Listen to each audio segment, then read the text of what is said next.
Welcome, ladies and gentlemen, to the Daily High with your host Matt McGregor and Tone Vase. I'm sorry we missed yesterday's show. My mum's flight was delayed, so by the time I got back to my house, it was like midnight, and I couldn't be bothered doing the show. Tone, how are you, mate? Back in New York. I'm good. I'm good. And yeah, I'm back in New York for a few days and back to Panama in this weekend, actually, just stopping by New York for a few days. Fantastic. Well, it's my birthday today, so wish me Oh happy wow, happy birthday. birthday, man. Thank you kindly. 26 years old, and we'll kick on to the live trading. All right, I'll go first because it's my birthday. Um, all right. So the name of the show is Dead Cat Bounce, and as far as I'm concerned, this is a dead cat bounce until proven otherwise. I'm very, very happy with the response that's come off the bottom of 53,000. That's a really nice move that we've had thus far. But on the weekly time frame, as we look at it right now, we're still below the 30 simple moving average. It's not where I want to be extremely positive on a trade. So the weekly is what it is. Um, it it could be the recovery, the start of the recovery, or it could be further downside. I'm probably my conscience is erring towards the downside at this point. The wave is still red, obviously, and I'm still seeing open air below us, which as I go down the time frames now to the 3 day time frame, which I really, really like. To I'm still in that mindset I've been on since the wave turned red, really, that I'm looking for a green diamond. So we got to the MRI bottom here. We've had a response off it on the 3 day, fantastic, but it's just come down and almost touched on the seven simple moving average. Below all the moving averages, as I said, we're about to get the 30 crossing the 50. It's still downward, dead cat bounce zone. It is exactly what it looks like right now. I do still see us coming down, but I'm not negative on the idea of coming down. I'm extremely positive on the idea of coming down. I think there's an absolute buy to be had somewhere in this range. I would love it to be, if it came down to the MRI support and resistance zone relatively quickly, and then had a fantastic response off it, that'd be fantastic. But that's all speculation. The fact is, it's nowhere. It's in the middle of nowhere. The daily time frame, does anything appear more simple here? All the moving averages are still cascading down like waterfalls. Um, we did get above the seven simple moving average and sort of just slightly above the 200 for a minute. We have come back down and retested the seven, and it might be making its way back up. The hourly time frame, and I think that you'll find this as we go down the time frames, the lower the time frame, the more positive case you could put together, while the weekly and the 3 day monthly still look broadly neutral to negative. This doesn't look terrible as a simple setup right now. That we put the low in, we came in, put a higher low in. We started to get back about this thing. This looks kind of like a breakout zone if we can start to rally the troops a little bit here. But the point is, I don't see it getting much higher than that 62. And it has to prove to me that it can get higher than that 62, and then 63 really to start kicking that trade off. Still a dangerous trade to be made on the daily time frame. All right, I'll just keep ripping down. 4 hour time frame. We had a really nice response. This is what was on the daily time frame, but it's actually quite clear on the 4 hour time frame. Putting in that ultimate low there at 53, ultimate low, I shouldn't say that, the current low, and then putting that W pattern in, getting that nice breakout, and then it's sort of coming back to retest that breakout point now. It could actually kick on from here. It did get a really nice MRI top on the 4 hour, and the candle past the MRI, but I'm not going to say it again. It's dangerous until it's not. Um, Bangbox put on a trade today, which was nice on the 15 minute. We're still in beta testing, but it did put on a trade today. I wasn't overly satisfied with the results, but we get 100% rollover on all of these trades. So it put in a 2.5% profit on the trade. It got in nicely, trailed the price up, and then got out of the trade 2.5%. I mean, it's funny. I'm not jumping through the hoops saying how stoked I am about a 2.5% trade on the day, but it was fully automated. I didn't have to touch anything, and the price has deteriorated ever since. So ultimately, I'm satisfied with the trade. We'll just it's gone now below the line, so we're reset to start a trade automated once that comes back over again and all the criteria is met. Tone, as I come back to you right now, big announcement. Bangbox is going to be released on the 22nd of July. I'm so excited. We've got two bots coming, and I'll talk about them more. It's the same bot. One of them is way more conservative and has way better profit factor. It's only because it's a long only bot. It only trades when the wave is green, so it's dormant other times. So it wouldn't be trading anything at this point. You just put your hands in your pockets for the whole red wave. And then the other bot, which is still highly profitable, but there's more drawdown. So, but it's actually, despite the more drawdown, it makes a lot more trades. And because there's still more winning trades than losing trades, it's actually more profitable. But if you're conservative, go the green, when the green wave's on, that's the only trade you'll make. But otherwise, the secondary bot is it's just perpetually on forever. I'm going to split up my money and put it into both baskets. One, I'll get really good returns, safety. One, I'll just trade permanently, like the 2.5% we had today, the 20% last week. But that's coming soon. So get in the Discord group for all the announcements. 22nd of July, I'll be mentioning every show, completely free bot. All you have to do is use the affiliate links in the description below and join the Discord. It's a great community there. Tone, what are you seeing in the market, mate? All right, hope you guys caught our video with Mark Wood yesterday. And the video was about 2 hours, and the TLDR on that video was that we thought there was a puncher's chance that Bitcoin has made a low at 55K. Both of us agreed that the slightly more likely scenario is that Bitcoin has one more low to be made, somewhere between 48 and 52,000.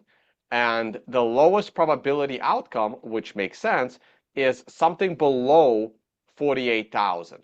Now, as far as timing is concerned, this is not where I have any interest in trying to catch the dip, and neither does Mark. However, if we're able to tread water here for another month and change, if we drop below 55,000, if we drop into that 48 to $52,000 zone in late August or early September, that becomes a straight falling knife catch. It becomes like the risk is now worth the reward at that point. You gonna say something? All right. Yeah, mate. I'll get you to put screen share on and walk us through it, brother. Yep. As I put screen share on, just wanted to point your attention that the first 2 days of the week so far this week has created massive positive inflows into the ETFs. This may not look like much at 5,000 and 5.2 and 3.7. That's about 9,000 or even 10,000 worth of Bitcoin added into the ETFs this week so far, at a time where the candle, that's the monthly candle, the candle for the week is actually barely positive and is still down here near the bottom. These are actually very positive signs. If Bitcoin continues to get locked up in the ETFs without a big rise, eventually a 10,000 Bitcoin purchase in a single day can result in a reasonable rise because there's just not enough Bitcoin for these ETFs to buy.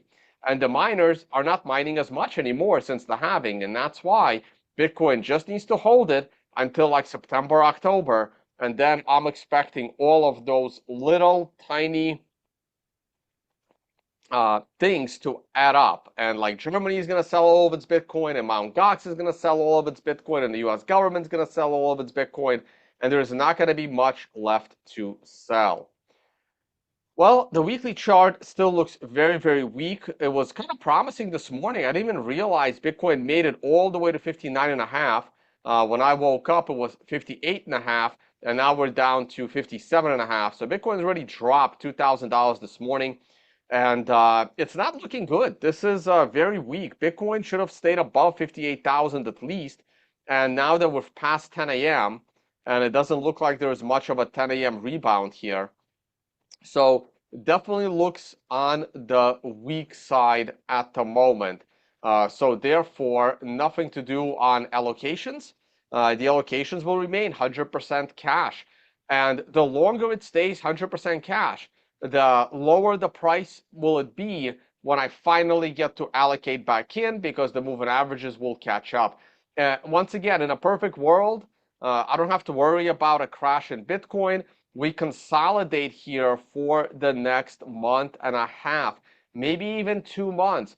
As we consolidate, all the moving averages bunch together, kind of like an inverted yield curve, and then I would be able to quickly enter at a perfect time for the breakout at around 60K. That's kind of my goal right now.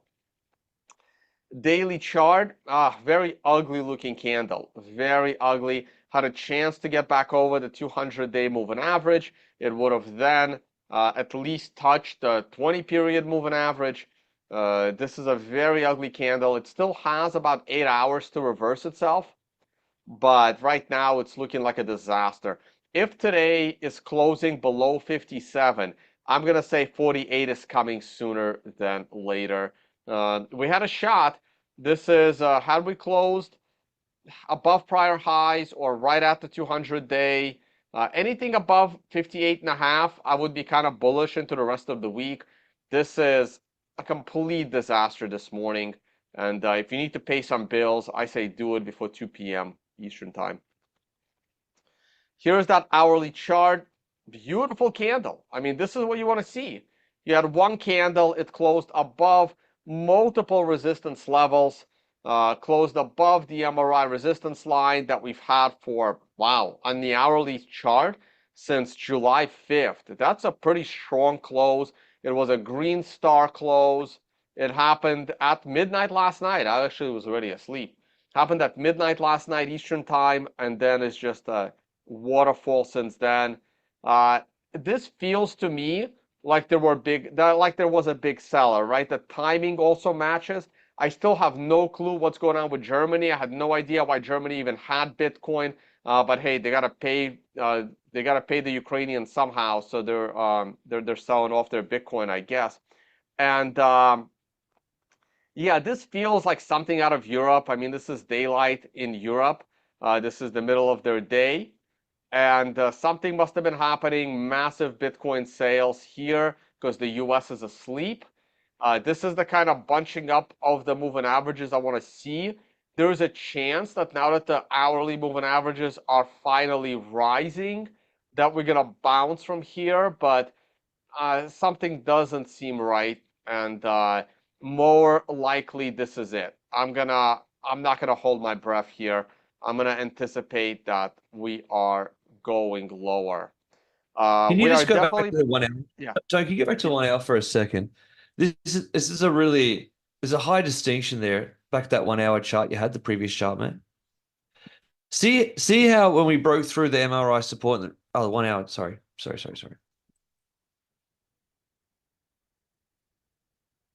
Yeah, terrific.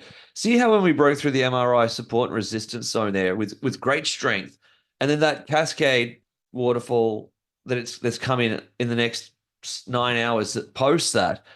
That is the opposite that I want to see. I don't mind us crashing to 57,500 the hour after we break through that MRI support and resistance zone. That for me is a massive bullish symbol.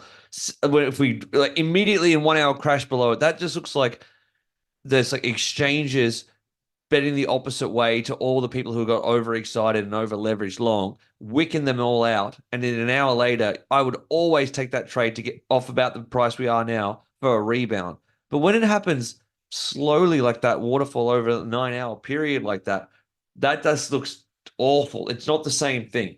I'm like not reloading up on the buy now to look for another retest of that higher level. It just has a different feel for me than if it did it like and a flash crash.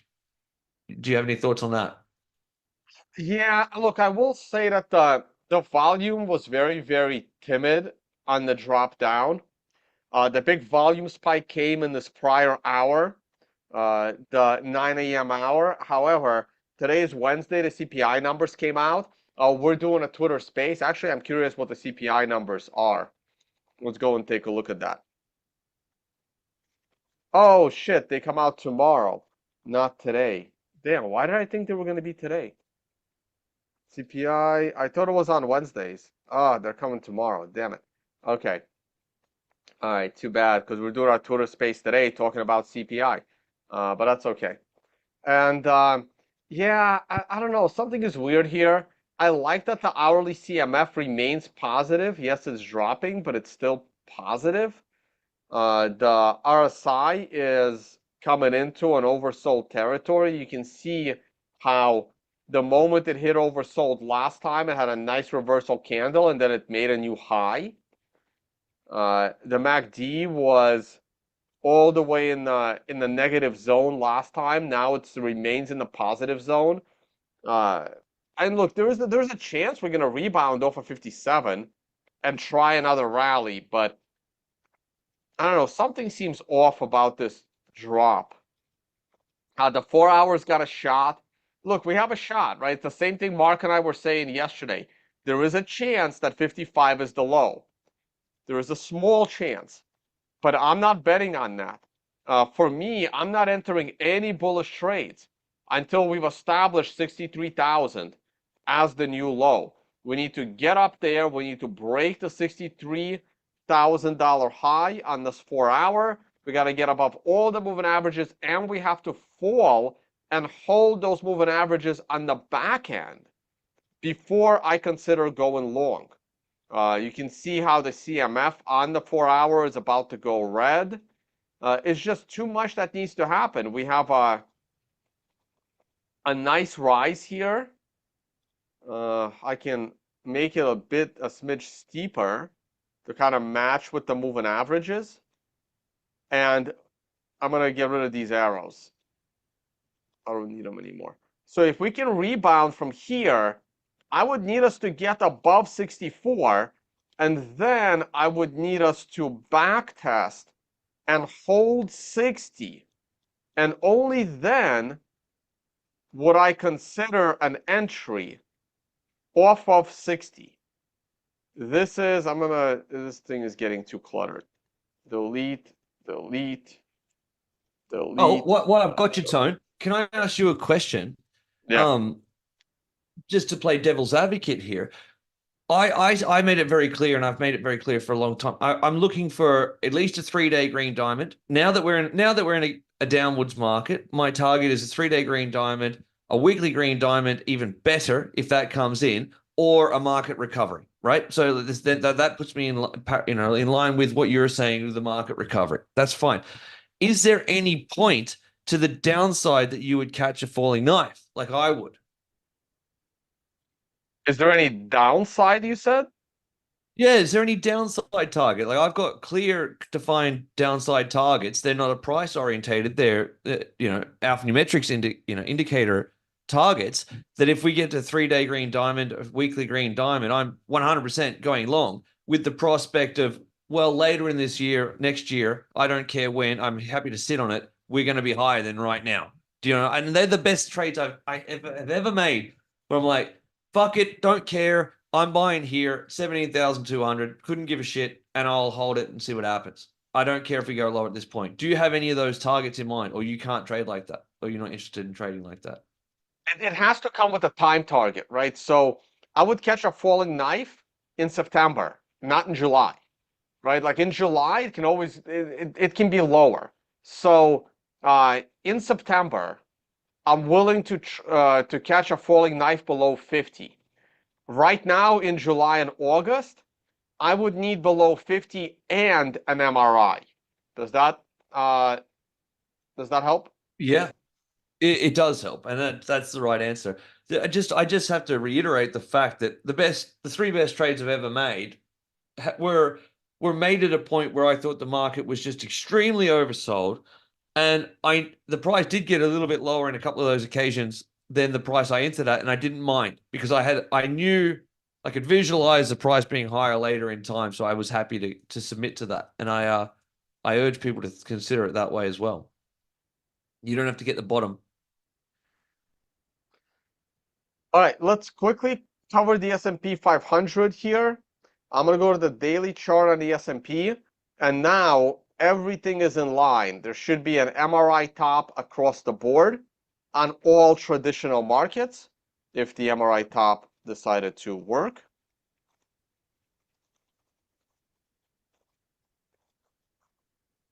Let me refresh.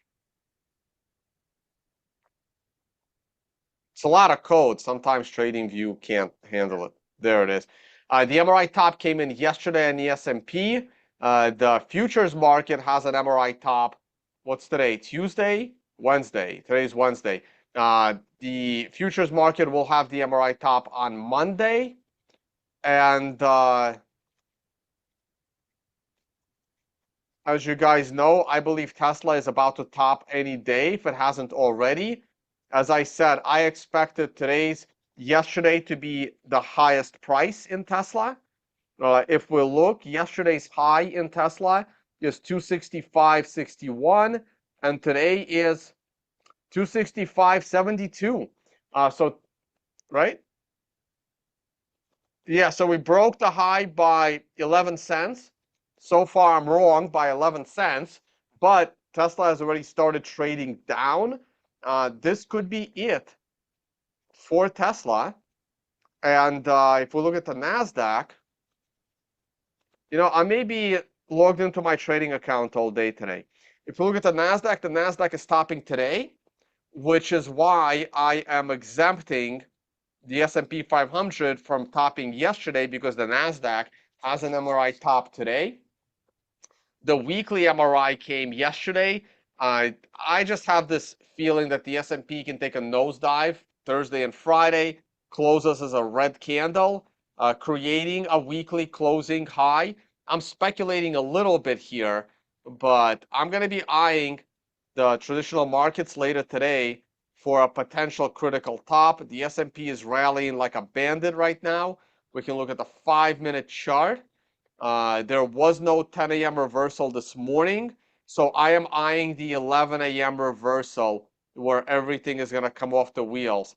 Winston mentioned in the live chat that Jerome Powell is testifying to the Senate. The Senate is not awake yet at this hour, so I'm not sure what time he's going to do it, but I'm sure he's going to do it later today. And yeah, I don't know. I have a bad feeling about the markets unraveling later this week, and that is why I'm pessimistic on Bitcoin. Gold is already rallying. That's also interesting. Gold could be a hedge for what's coming in the stock market a little bit. As long as the stock market isn't catastrophically crashing, gold will rally while the stock market is dropping. This week is going to be interesting. I think the markets are toppy. All right. We're probably going to go ahead and end it here. Guys, don't forget the financial summit is coming to the Maldives in March of next year. It's only 6 months away now. Well, maybe 8. And so go ahead and check that out as well. Not to mention Unconfiscatable in Las Vegas, 2 months away from now. Do I have a link to that? Right there. Unconfiscatable coming to Las Vegas. That's the Bitcoin event. When I get off screen share, you will see the Unconfiscatable little circular logo along with my trophy from winning the poker tournament back in 2020. All right, guys. I'm going to come off screen share, coming back to you, Matt. Thank you for watching. Yeah, thanks, guys. Fantastic show, Tone. We'll see you the same time tomorrow. I hope you all have a wonderful night. I hope Bitcoin rallies, but we'll see. Tone, have a great evening, mates. Time for some beers. Bye, guys.